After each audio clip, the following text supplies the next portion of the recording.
Financial statement.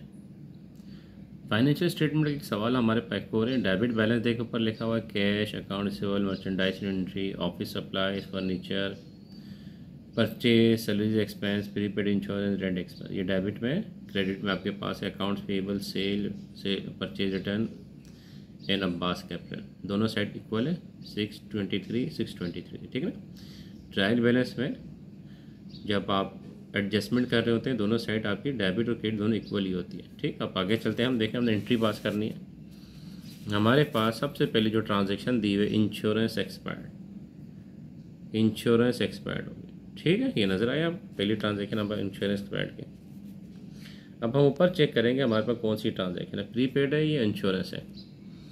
अगर आपको नज़र आ गया तो ये देखें हमारे पास ट्रांजैक्शन है प्रीपेड इंश्योरेंस। जब प्रीपेड का अकाउंट होता है एंट्री किसके पास करता है, एक्सपेंस की। तो एक्सपेंस ने दिया हुआ एक्सपायर्ड हमारे पास अवेलेबल है। तो अब हमने क्या करना है, सी की एंट्री पास कर देनी है। पहली एंट्री हमारे पास क्या होगी,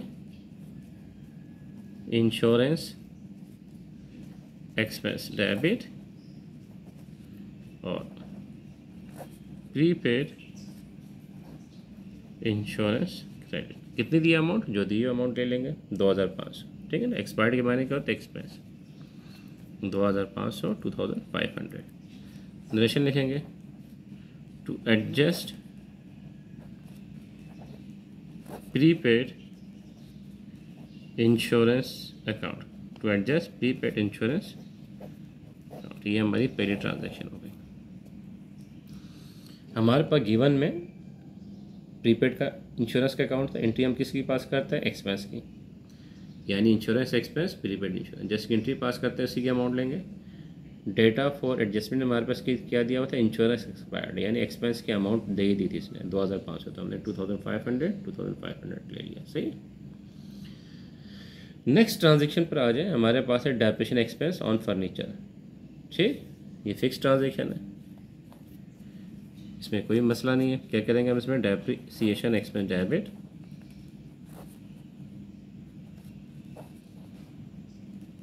फर्नीचर और क्या क्रेडिट करेंगे, अलाउंस फॉर डेप्रिसिएशन। कितने से, जो अमाउंट थी आपके पास 6500 6500 नरेशन लिखेंगे to adjust depreciation on furniture account. Entry आ गई, फिक्स है, बिल्कुल सिंपल सी, depreciation expense allow for depreciation. Next transaction है सैलरी एक्सपेंस फॉर दिया, पूरे साल की सैलरी कितनी बनती है आपकी 7000, ठीक है। जबकि हमारे ऊपर कितनी देखें सैलरी एक्सपेंस, आपके पास दी है 5000, देखें ये दी सैलरी एक्सपेंस जा रही है 5000, ऊपर आपके पास है 5000, नीचे कह रहा है 7000, यानी 7000 आपकी टोटल सैलरी बनती है पूरे साल के। आपने कितने दे दिए, 5000 आप दे चुके हैं, तो कितने बचे हुए हैं 2000। ये 2000 आपका क्या आ गया, पेबल आपने देना है। 7000 पूरे साल की सैलरी बनती थी, 4 दिया, देखें सैलरी एक्सपेंस 4 दिया, पूरे साल की सैलरी 7000 है, लेकिन आप कितने दे चुके हैं, डेबिट में देखें सैलरी एक्सपेंस आपके पास है 5000, ठीक है। 5000 से माइनस कर दिया तो कितना आएगा 2000, ये आपने देने। तो क्या आ गया इसमें, जब देने तो एक्रूड सैलरी आ गया। क्या एंट्री होती है इसकी, सैलरी एक्सपेंस डेबिट और सैलरी पेएबल क्रेडिट। कितने से, 2000 से 2000 से। नरेशन क्या लिखेंगे, टू एडजस्ट सैलरी अकाउंट, ये आ गए। नेक्स्ट ट्रांजेक्शन आ जाए, रेंट एक्सपेंस 4 दिया, पूरे साल का रेंट कितना बनता है 4000। अब ऊपर चेक करें रेंट एक्सपेंस कितना आपके पास है, रेंट एक्सपेंस कितने दे दिया आपने, 5000 दे दिया। देखें इसका 5000 आप दे चुके हैं, कितने बनते हैं पूरे साल का 4000। यही हम दोबारा कैलकुलेशन करते हैं, पूरे साल का आपका रेंट बनता है कितना 4000 आपका पूरे ईयर का है, ठीक है ना, 4 दिया रही है। फॉर द ईयर 4000, और कितने दे चुके हैं 5000 आप पे कर चुके हैं पेड। तो कितने का फ़र्क आ रहा होगा, 1000 आपने एडवांस में दे दिए, ये आपने एडवांस में दे दिए, एडवांस यानी प्रीपेड। सही है, ये इसका अपोजिट है। ये जो आपने पर ट्रांजैक्शन की थी, देखें पूरे साल की सैलरी बनती थी 5000, 7000, पूरे साल की सैलरी बनती थी 7000, 5000 आपने दे दिए, इसका मतलब 2000 आपने देने थे पेएबल। ठीक है, ये एक्रूड आपकी आ गई थी, तो सैलरी एक्सपेंस सैलरी पेएबल। लेकिन यहाँ पे क्या है, उसका अपोजिट आ गया। पूरे साल की आपका जो रेंट कितना बनता है 4000, कितने दे चुके हैं 5000, कितने ज़्यादा दिए 1000, ये 1000 आप ज़्यादा दे चुके हैं, एडवांस में दे चुके हैं। तो इसकी क्या एंट्री पास होगी, प्रीपेड की। जब एडवांस में देते हो तो आप क्या करते हैं, प्रीपेड सैलरी। ठीक है, प्रीपेड सैलरी डेबिट और सैलरी एक्सपेंस क्रेडिट। कितने हमने एडवांस में दिए 1000। ठीक है, 1000 नरेशन लिखेंगे, टू एडजस्ट सैलरी अकाउंट। सही है, 4000 दे दिए, 4000 देने थे, पूरे साल के 4000 बनते थे, 4000 पूरे ईयर के थे, 5000 अपने दिए, 1000 एडवांस में दिए। एडवांस जब आप दे देते हैं उसको क्या कहते हैं, प्रीपेड। प्रीपेड सैलरी और सैलरी एक्सपेंस। ठीक है, नेक्स्ट ट्रांजेक्शन आ जाए, ऑफिस सप्लाइज ऑन हैंड। ये एसेट है, बच गया आपके ऑफिस सप्लाइज। ऊपर देखिए कौन सा अकाउंट आपके पास, ऑफिस सप्लाइज का, ऊपर भी ऑफिस सप्लाइज। ऑफिस सप्लाइज कितना 8000 और नीचे 3000, दो जगह ऑफिस सप्लाइज। दोनों जगह ऑफिस सप्लाइज होता है, हम क्या करते हैं, माइनस कर देते हैं। आपके पास गिवन में